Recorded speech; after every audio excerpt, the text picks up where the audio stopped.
Bismillahirrahmanirrahim.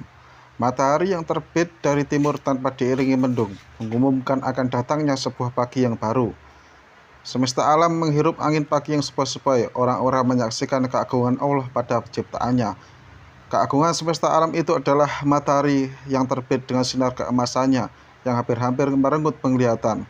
Setelah sebelumnya, pada waktu malam tidak terlihat karena berada di belahan bumi yang lain. Begitu juga dengan langit cerah yang seolah sedang memamerkan kebiruannya yang tak tercampuri awan. Dan tidak kalah menakjubkannya adalah kicauan burung yang memenuhi setiap tempat di kebun seorang kakek yang soleh namanya Abdullah.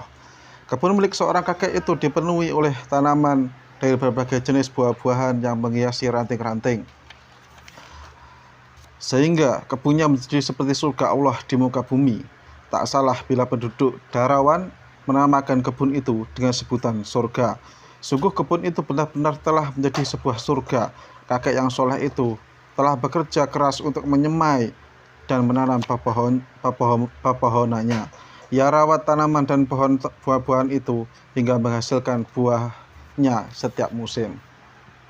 Lelaki soleh itu tidak lain adalah seorang mukmin yang mengetahui hak-hak Allah pada harta buah tanamannya. Setiap masa panen tiba, ia selalu mengeluarkan hak Allah berupa zakat dari sebuah kebunnya yang seperti surga.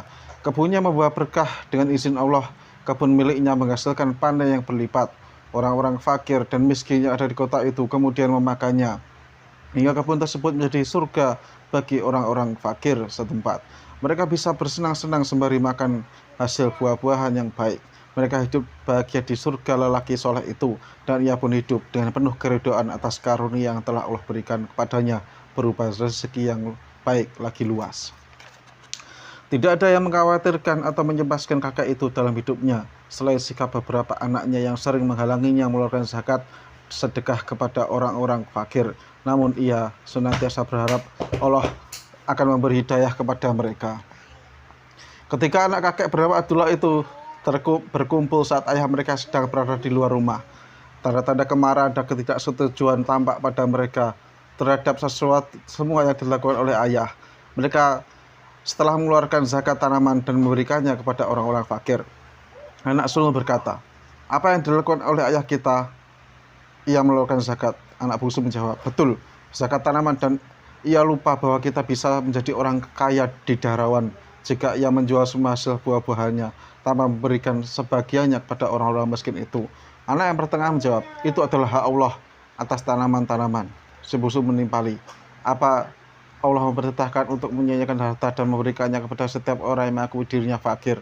Si sulung berkata, "Apa Allah juga telah menyuruh ayah kita melupakan kita dari hasil buah-buahan itu?" Tidak, akan tetapi Allah lah yang menumbuhkan buah-buahan ini. Kita tidak melakukan apapun melainkan hanya meletakkan benih di tanah kemudian kita sirami dengan air. Adapun tanaman itu, Allah lah yang telah memerintahnya menjadi besar, tumbuh hingga menjadi sebuah pohon. Setelah sebelumnya hanya berupa benih, lalu pohon itu mengeluarkan buahnya atas perintah Allah. Anak kedua menjelaskan secara panjang lebar. Si bungsu berkata, itu hanyalah isapat jempol. Tidak ada gunanya. Yang jelas setiap hari kitalah yang menyiraminya dengan air, memelihara, menjaganya dari hama.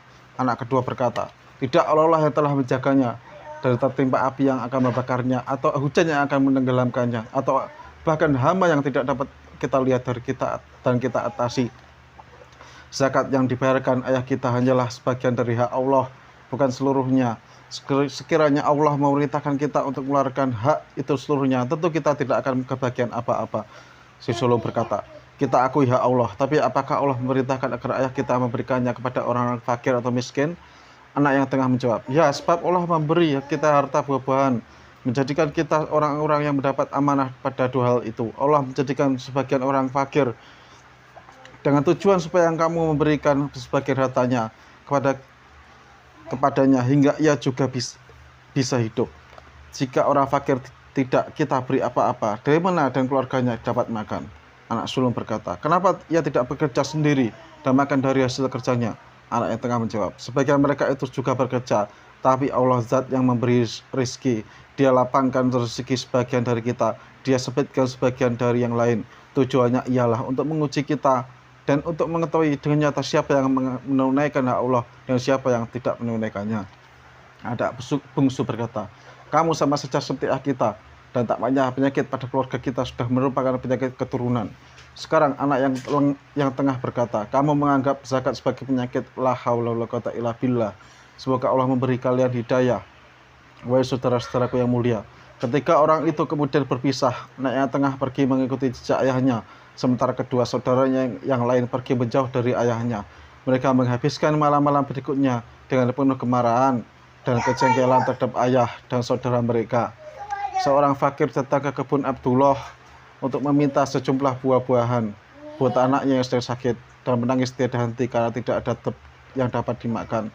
Abdullah pun kemudian masuk ke dalam kebun untuk memetik buah dan memberikan sebagiannya.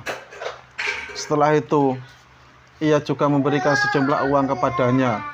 Tiba-tiba, si fakir berdoa dengan suara keras, semoga Allah memberkahi harta dan kebunmu. Semoga Allah juga memberkahimu, wahai kakek yang baik hati. Abdullah kemudian menatap anak-anaknya dan berkata, karena doa seperti inilah Allah memberikan keberkahan kepada kita pada kebun-kebun dan buah-buah kita, wahai anak-anakku. Hanya saja si sulung pergi sambil menggigit kedua bibirnya karena marah. Dia berkata, sebaliknya karena si fakir dan orang-orang seperti dialah, kita bakal tidak mendapatkan satu buah dan satu dirham pun untuk kita makan. Abdullah marah. Allah tidak akan memberikan keberkahan apapun kepadamu dan saudara-saudaramu selama kamu dalam keadaan kikir. Anak yang tengah turut campur untuk menenangkan ayahnya. Dia berkata, ayah, saudaraku tidak bermaksud apa-apa. Dia hanya bermaksud bahwa ayah sudah membayar zakat, harta dan buah-buahan, sehingga kita tidak perlu mengeluarkan zakat buah-buahan dan harta lagi. Abdullah berkata, anakku, sesungguhnya sedekah dapat memadamkan murka Allah, meninggikan derajat orang-orang mukmin di surga. Sesungguhnya satu biji buah yang disedekahkan, Allah akan memberikan 100 kebaikan. Jika kita menyedekahkan 7 biji buah, Allah pun akan menjadikan pada tiap-tiap biji buah itu pahala 100 biji buah, yakni semuanya menjadi 700 biji buah. Sedangkan satu kebaikan akan dibalas dengan 10 kebaikan yang serupa. Jadi, jumlah keseluruhan akan menjadi 7.000 kebaikan. Selanjutnya Allah akan menambah dan melipat gandakan pahala bagi siapapun yang dia kehendaki, sebab Allah Maha Pemberi karunia yang agung. Apalagi pahala orang-orang yang bersedekah ayah, tanya anak pertengahan. Allah akan memberikan pahala kepadanya yang tidak dia berikan kepada seorang pun. Sungguh pada hari kiamat, kelak matahari berada sangat dekat sekali dengan kepala, sehingga manusia membutuhkan naungan. Dan ia karena sangat haus, mereka tidak akan mendapatkan selain naungan arsy Allah di antara 7 golongan orang yang akan Allah taruh ke bawah naungannya. Pada hari tiada naungan selain naungannya adalah orang yang mengeluarkan sedekahnya dengan sembunyi-sembunyi, sampai-sampai tangan kirinya tidak tahu apa yang diinfakkan oleh tangan kanannya. Jawab sang ayah panjang lebar. Anak yang busuk berkata sinis, tapi di dunia kita butuh harta, bukan kebaikan. Anak yang tengah menjawab, tapi di akhirat kita tidak membutuhkan apapun selain kebaikan, dan di akhirat itu lebih baik dan lebih kekal ketika kamu berdiri di hadapan Allah. Harta dan kekayaan tidak lagi berguna, sebab itu semua akan hilang dan lenyap dengan kematianmu. Abdullah berkata, ketahuilah bahwa orang yang tidak mengeluarkan zakat harta, Allah akan jadikan pada hari kiamat kelak sebagai tontonan bagi yang lain. Allah akan menyiksanya dengan siksaan yang pedih. Orang yang tidak mengeluarkan zakat akan dikurung pada hari kiamat dalam sebuah kurungan yang terbuat dari api, hingga Allah selesai dari menghisap seluruh makhluk, mulai dari Adam hingga orang yang paling terakhir mati. Allah kemudian mengalihkan perhatiannya dengan pandangan murka kepada mereka yang tidak mengeluarkan zakatnya. Setelah itu hartanya akan berubah menjadi kalung api di lehernya. Kemudian api membakar harta emas dan perak simpanannya.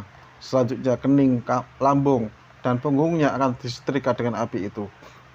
Saudara sulung berbisik lirih tanpa terdengar ayahnya, aku akan bertobat sebelum mati, dan Allah akan mengampuniku. Dengan begitu aku bisa menikmati harta dunia dan surga di akhirat.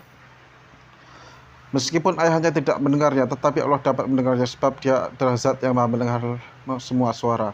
Tidak ada sesuatu pun yang samar baginya, karena dia maha mendengar lagi maha melihat. Allah tidak akan menerima tobat orang yang ngotot melakukan dosa. Ia lupa bahwa Allah hanya menerima tobat dari orang-orang yang memang benar-benar berniat untuk tobat, bukan mereka yang berniat untuk maksiat. Abdullah dan ketiga anaknya berpisah saat waktu sholat telah tiba. Ketika Abdullah bersujud, ia memanjatkan doa, "Ya Allah, berilah petunjuk kepada anak-anakku."